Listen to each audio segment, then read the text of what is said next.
Chosen one, you are not hearing this by accident. This is a serious, urgent, prophetic alert for you, and heaven is putting a spotlight on your life right now. Something you did recently has shifted the atmosphere around you. Your last decision, your last whispered prayer, that breaking point where you finally said, God, I surrender, I give you everything. In that moment, you weren't just emotional, you were aligning yourself with a spiritual law that cannot be ignored. When your will bowed to God's will, the unseen realm responded. You thought you were collapsing, but in heaven's record, it was a turning point.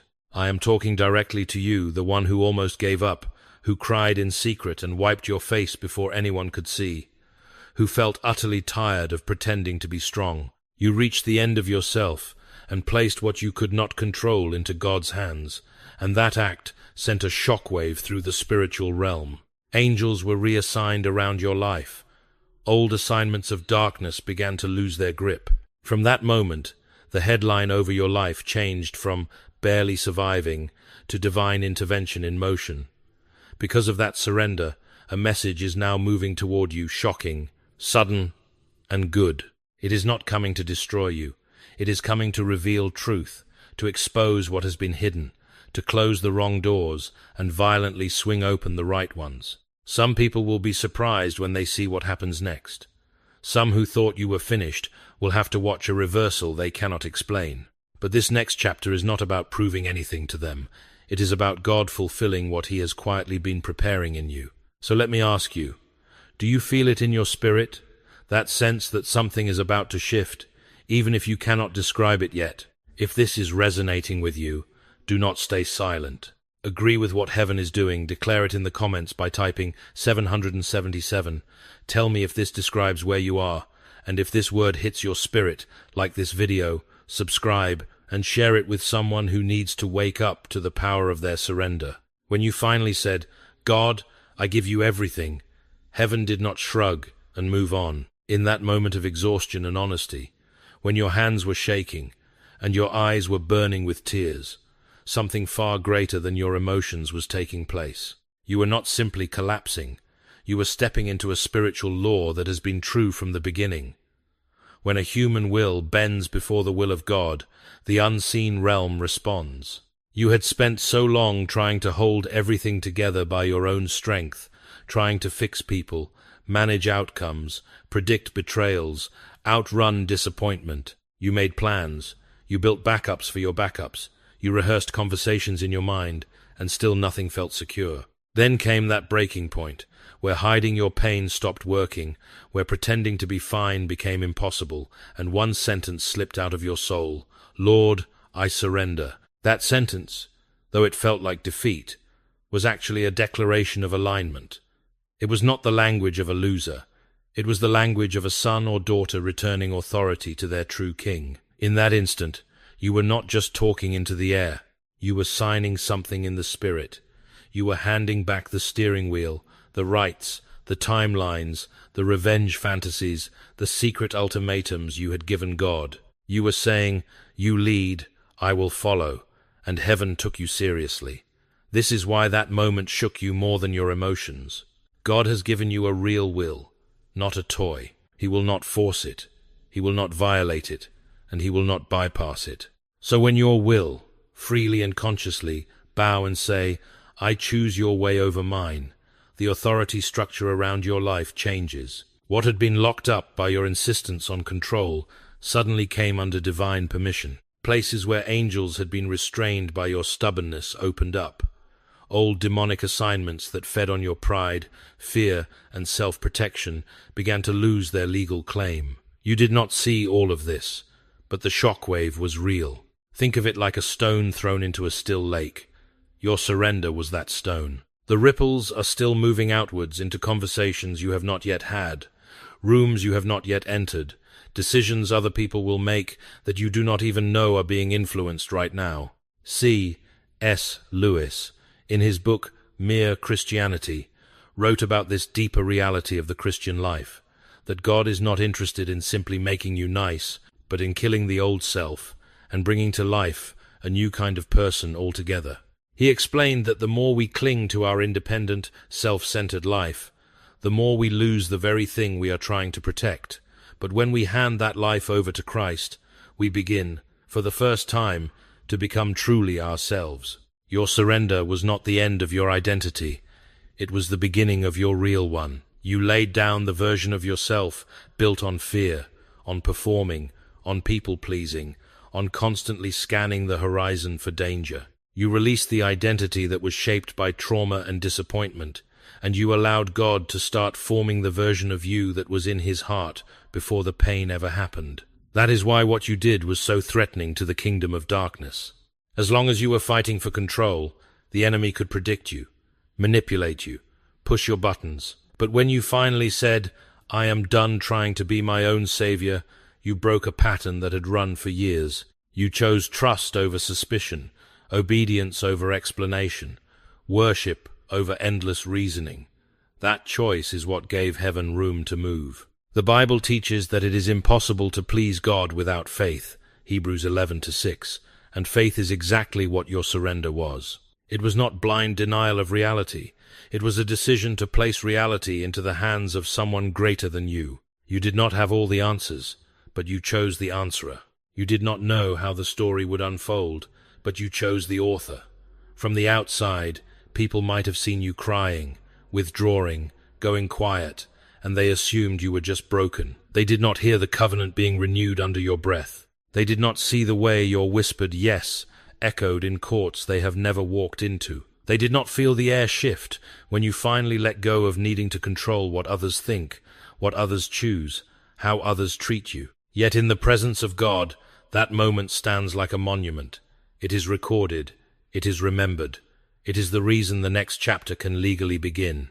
And you need to understand this, because when the shocking news arrives, when doors open that you did not knock on, when truth surfaces in ways that stun you, you might be tempted to call it luck, coincidence, or random timing.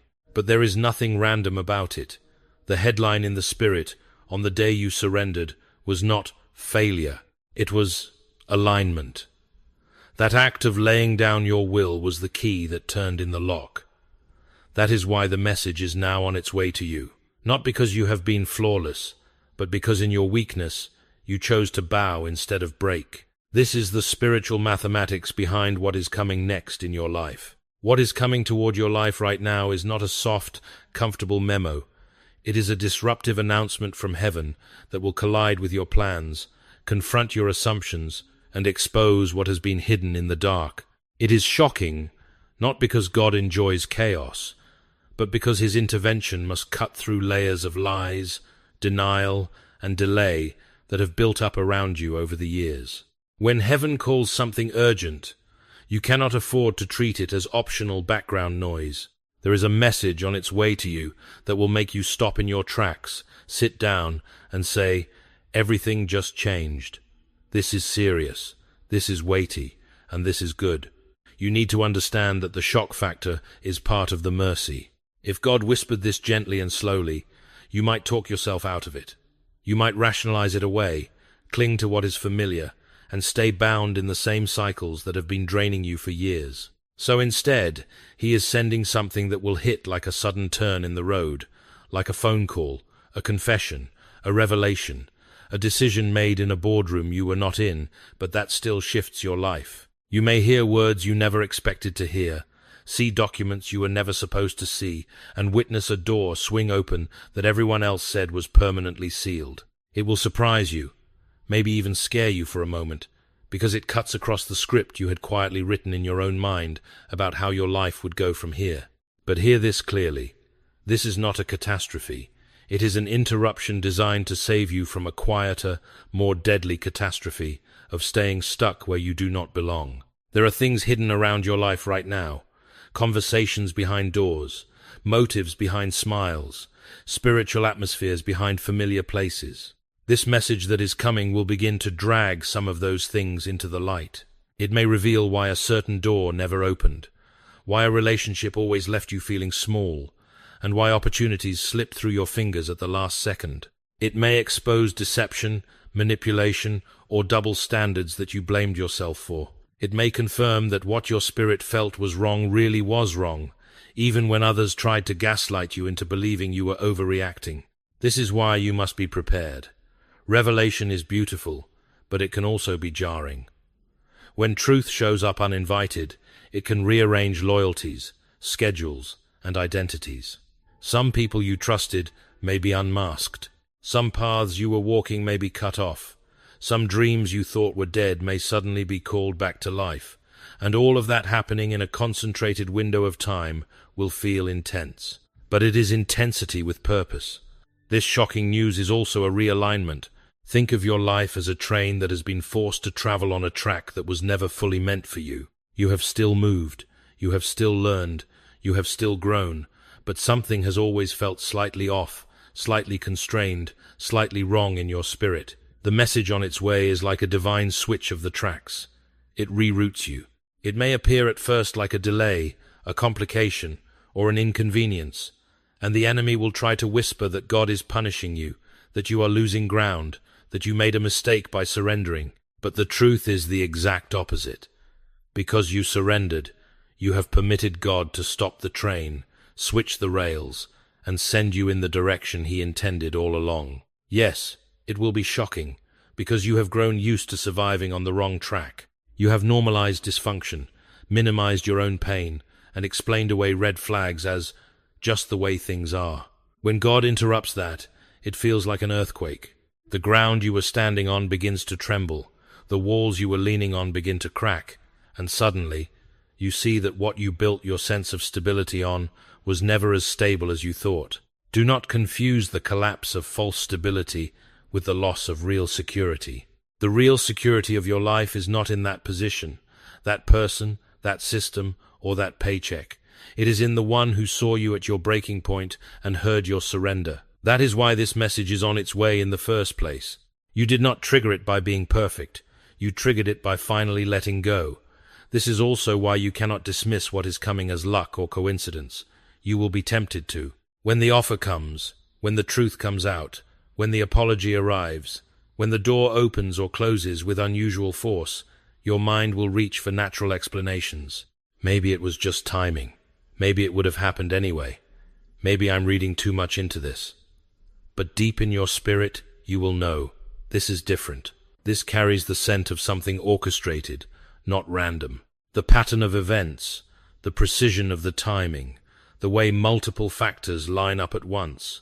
All of it will bear the fingerprints of a God who has been arranging things behind the scenes since the day you whispered, "I surrender." There is a seriousness to this, because how you respond will matter. If you cling to what God is trying to remove, you will feel torn apart. If you run back to what He exposed, you will be running into a burning building. If you call evil good just to keep the peace, you will be choosing comfort over calling. This is not a season for casual responses. It is a season for sober, clear-eyed agreement with what heaven is doing, even when it overturns the table you were sitting at. On the other hand, if you receive this news with humility, with courage, with a willingness to move when God says move, it will not only reroute your life, it will vindicate you. People who misread your silence will see that you were not weak, you were being prepared. People who concluded you were done will realize they spoke too soon. People who thought you made the worst decision of your life by surrendering that situation will have to watch as God builds something stronger and truer in its place. The seriousness of this moment is not about fear, it is about weight. Your story is heavier than you realized. Your surrender carries more influence in the spirit than you knew. And the news that is coming is not a random headline, it is a divine announcement that your timeline has shifted. You are standing on the edge of before and after. How you choose to see, interpret, and respond to this coming interruption will either keep you in circles or propel you into the forward motion heaven has already begun for you. How many nights have you lain awake staring at the ceiling, wondering why it had to be you, why it had to hurt this much, why God seemed so silent while your heart was breaking? How many times have you wiped your face before anyone could see the tears, smiled in public while collapsing in private, telling yourself, "I should be over this by now," even though the wound was still fresh? If that is you, if those words feel uncomfortably familiar, I want you to acknowledge it. Say it out loud where you are, and even write in the comments, "That's me." because what I am about to say is not theory. It is an explanation of what has been happening in your story. You have not just been bleeding, you have been in training.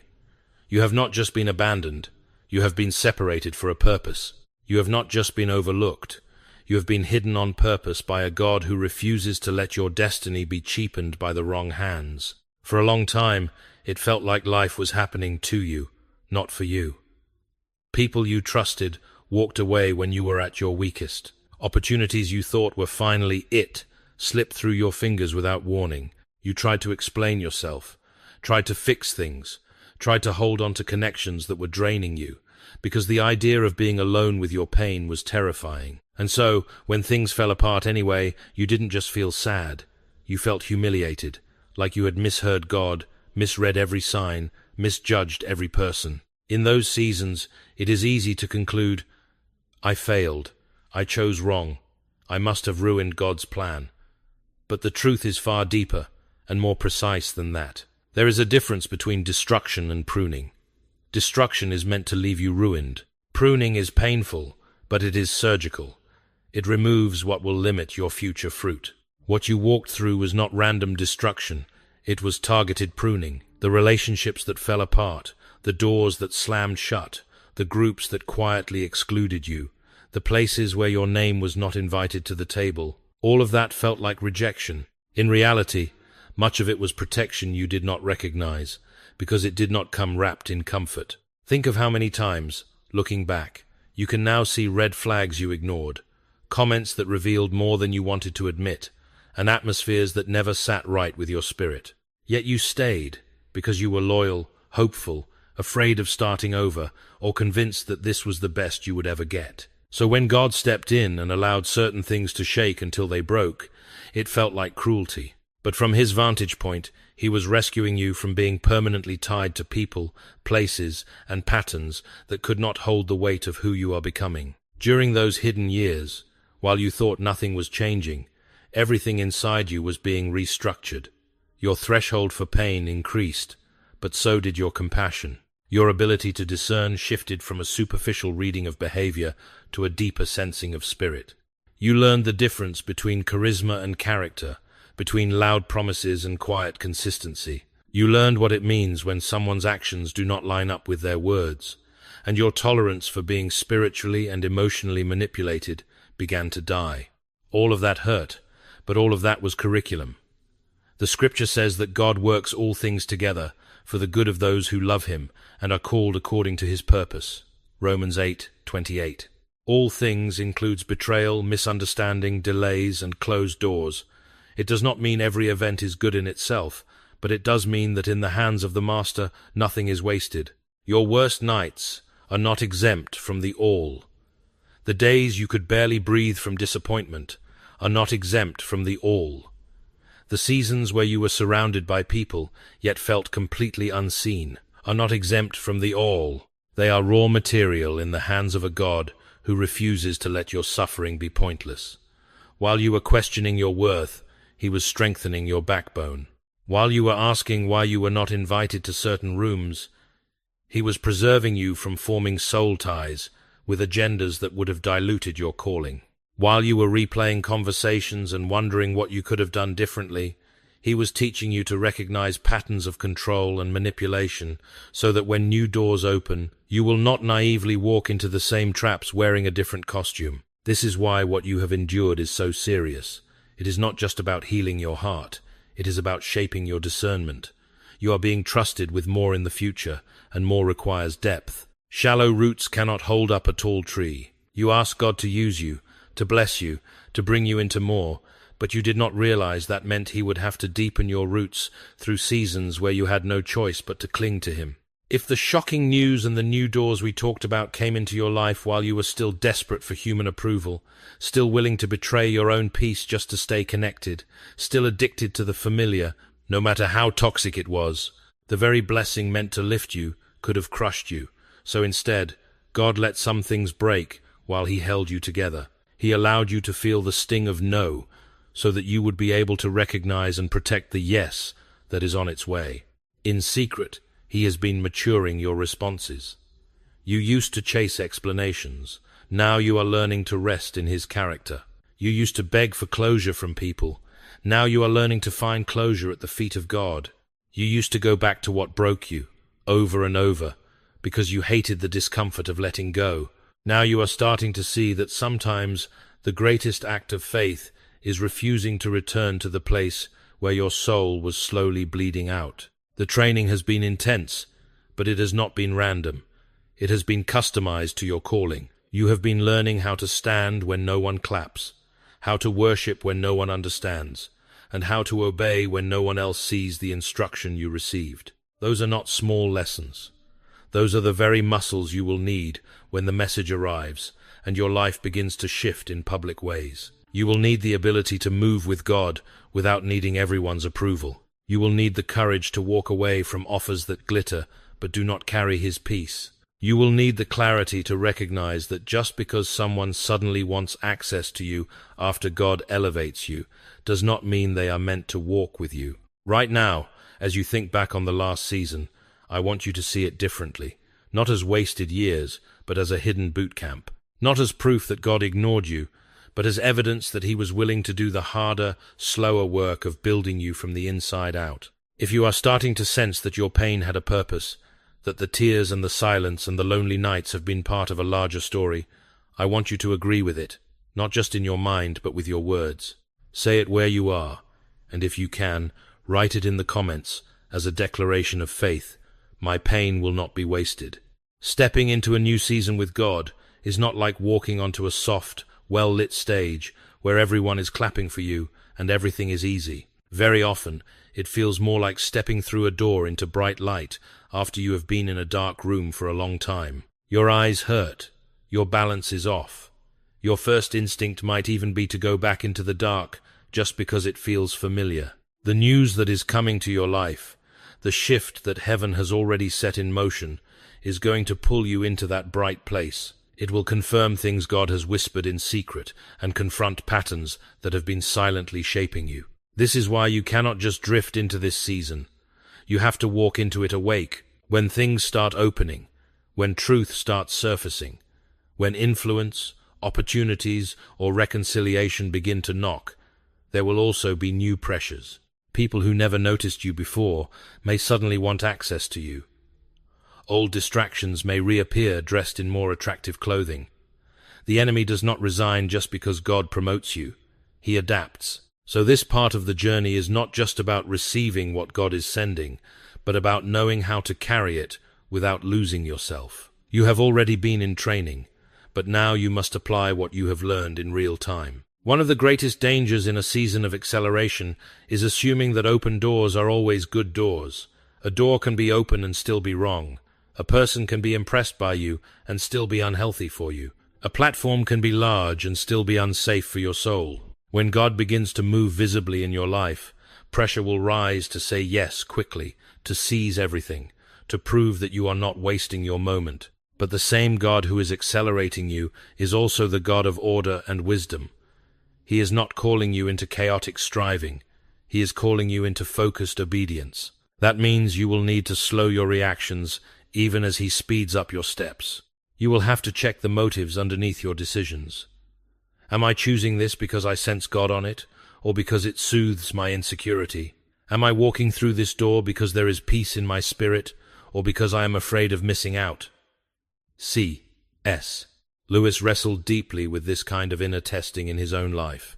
In The Problem of Pain, he explored how suffering and disruption can strip away our illusions about ourselves and about God. He realized that comfort can lull us into a sleepy, shallow version of faith, while pain forces us to confront what we really believe and who we really trust. Later, in A Grief Observed, when he poured out his heart after the death of his wife, he described how grief attacked not just his emotions, but his idea of how God should behave. It shook his image of a safe, tame God and pushed him toward a relationship that was rawer, more honest, and less sentimental. Why does that matter for you now? Because you are entering a season where the image you had of your life, of others, and even of God is being upgraded. You are no longer following him just because it is the religious thing to do, or because you hoped he would make your plans work. Your surrender, your pain, your questions have burned away many illusions. You are being invited into a more mature walk, where you trust God enough to follow Him even when His path is not flattering to your ego or aligned with your old timeline. In practical terms, stepping into this new season means guarding the core of your life more intentionally than ever.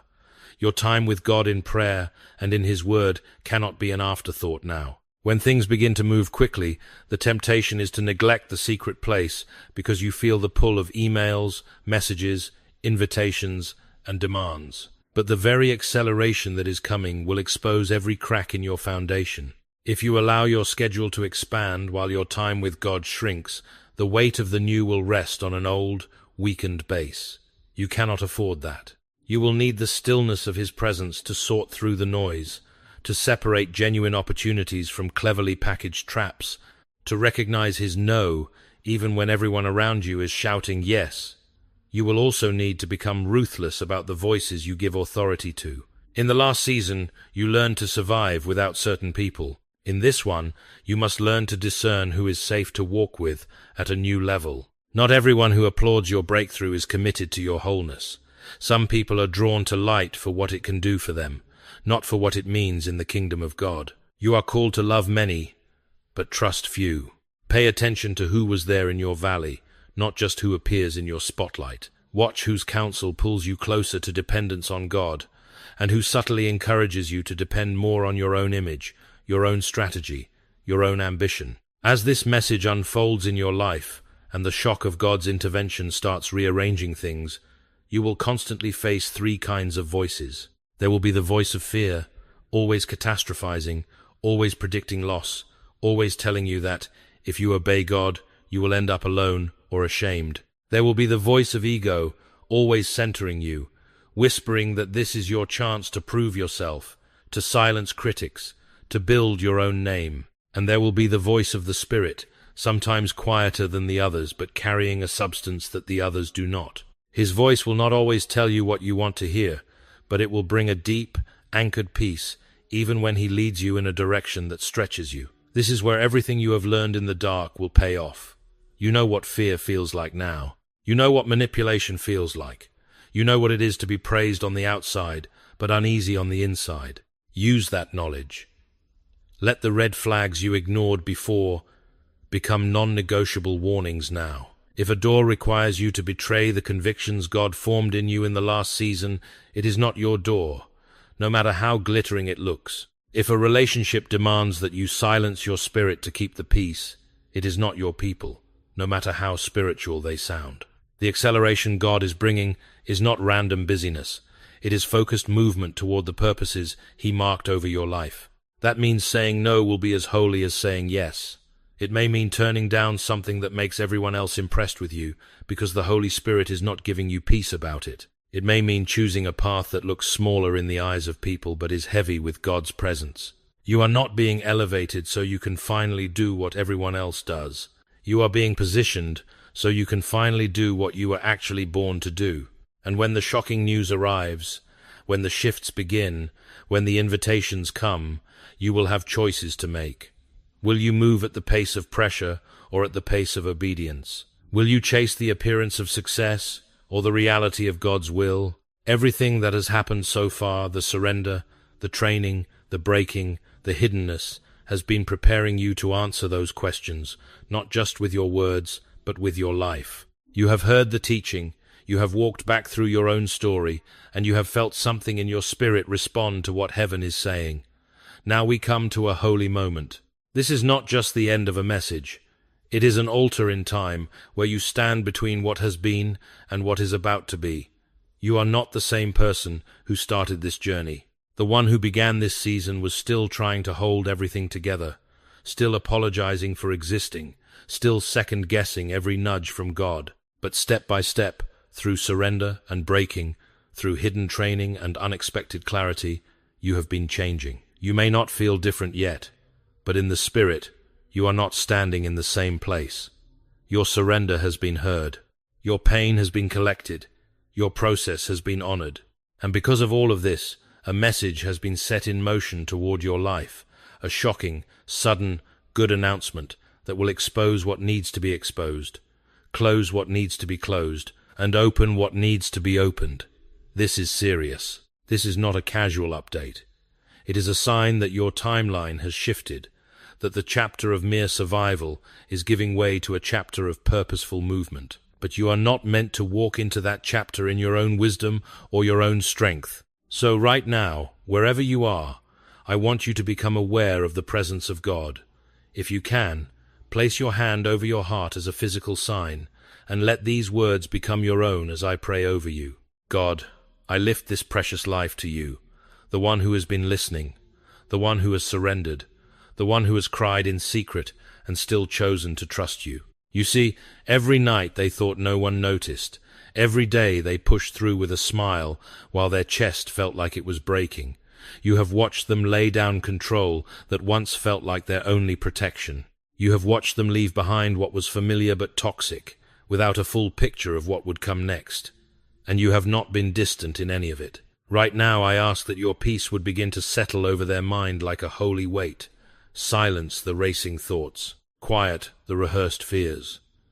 Where anxiety has been their background noise, let a deep stillness take its place. Guard their thoughts from panic as the coming changes begin to unfold. Let them feel, even before they see the evidence, that they are held, surrounded, and covered. I pray for protection over them, not just physical protection, but protection from lies, from manipulation, from the subtle attacks that come dressed as concern or opportunity. Place a hedge around their heart, so that old voices of shame and unworthiness will not be able to rise up and talk them out of what you are doing. Expose every false narrative that has told them they are too late, too broken, too complicated, too much, or not enough. Replace those sentences with your truth, that they are seen, chosen, and being led on purpose. Give them the courage to believe that what you open, no one can shut, and what you shut, no one needs to force open. I ask you for wisdom and discernment as the shocking news comes, as doors begin to move, as conversations happen that they did not initiate. Let them recognize your fingerprints on the timing and the pattern. Teach them the difference between a test and a gift, between a distraction and a destiny door. When something appears that looks good but is not from you, let their spirit feel the lack of peace so clearly that they cannot ignore it. When something appears that stretches them but carries your presence, give them boldness to say yes, even if their knees are shaking.